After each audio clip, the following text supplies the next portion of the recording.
अपने घर के 4 वोट नहीं पड़ने, 3 बीवियां और 1 बच्चा, उसको तो वो और सबसे पहले तो ये कि वो गए नहीं हैं, वहीं पर रोके हुए हैं नाके पर। दूसरी जो बात है कि आप जो कह रहे हैं कि मुलाकात क्यों नहीं हुई, तो मैं ये सजेस्ट करूंगा कि ये सवाल आप राना सनाउल्लाह से करें, क्योंकि वो मीडिया पे बैठ के बड़े बड़के मार रहे थे कि वो आएँ, हम उनकी मुलाकात करवा देंगे।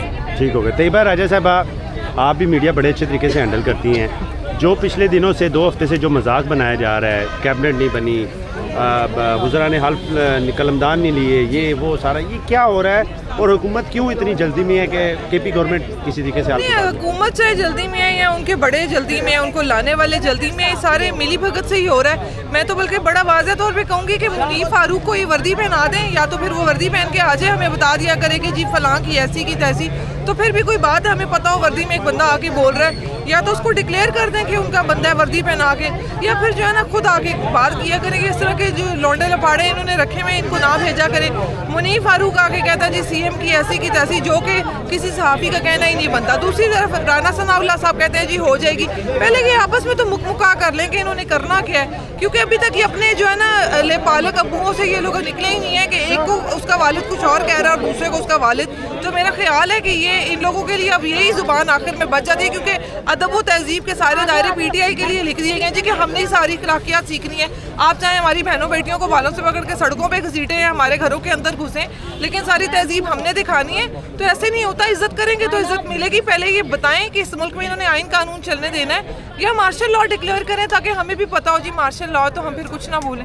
ठीक होगा। मुझे बताइएगा, मुझे तो लग रहा है तहरीक इंसाफ के लोग काफ़ी घबराए हुए हैं, क्योंकि इकरारुल हसन भी मैदान में आ चुके हैं, जवाद अहमद भी मैदान में आ चुके हैं, और एक और भी कोई है। तो आप लोग इतने खौफजदा क्यों हैं उनके आने से, मुझे पहले ये बताएं। इकरारुल हसन और जो भी आपने नाम लिए, मैंने कल इकरारुल हसन के बेटे की एक वीडियो देखी थी, उसने पूछा कि आपके बाबा की पार्टी, तो उसने कहा कि नहीं मुझे तो एक ही लीडर पसंद है। तो उसी के बेटे पहलाज से वो निदा यासर ने पूछा कि कौन, तो उसने कहा इमरान खान। तो इकरारुल हसन कौन सी पार्टी बनाएगा, उसको तो अपने घर के 4 वोट नहीं पड़ने, 3 बीवियां और 1 बच्चा, उसको तो वो वोट भी नहीं पड़ना, बाकी वोट कहाँ से पड़ने। तो इस तरह के मजाक माजी में भी बहुत हुए हैं, चाहे वो आयशा गुल अलई हो या बाकी सब चींटे चपाड़े, इनसे कोई फ़र्क नहीं पड़ता। ऐसे लोग आते हैं और माजी का ऐसा हो जाते हैं। सबसे बड़ा अब तक जो चेहरा खान साहब के मुखालिफ ला के खड़ा किया गया, वो खान साहब के ही पुराने साथी JKT जहांगीर खान तरीन थे। आज जहांगीर खान तरीन किस्सा पारीना हो गए, तो इकरारुल हसन कौन से खेत की। ठीक है, मेरा लास्ट क्वेश्चन आप दोनों से है, तहरीक इंसाफ अब सिर्फ रिहाई तक है या आगे भी इलेक्शन, वोट, नया सेटअप, आप क्या चाहते हैं? सिर्फ रिहाई तक है, इतना 2 साल लगा के रिहाई नहीं, मैं आपको ये बताऊं और क्लियर लफ्ज़ों में बताऊं कि पाकिस्तान तहरीक इंसाफ ने प्रीवियस 2 साल से जो जुल्म जबर बर्दाश्त किया है, उसके बाद पाकिस्तान तहरीक इंसाफ का नया बेस बना है और अब तो पार्टी शुरू हुई है। अब आगे देखते जाएं कि हम क्या करेंगे, इंशाल्लाह और ज़रूर करेंगे और उनको दिखाएंगे।